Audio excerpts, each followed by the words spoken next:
नमस्कार, प्रणाम। The coral Bhojpuri देख रहे हैं आप सब।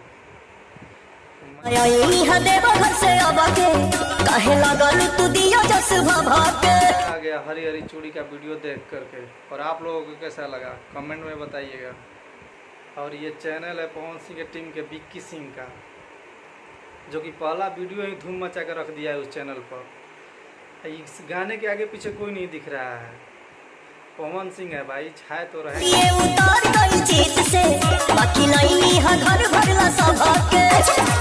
इस गाने को तो मैं 10 से 15 बार देख चुका हूँ, फिर भी मतलब मन कर रहा है कि फिर बार बार जाकर देखते रहें। गाने का वीडियो क्वालिटी भी बहुत अच्छा है, और इसको सुन के इतना मतलब जितना कहें उतना बार देखने से मन नहीं भर रहा है।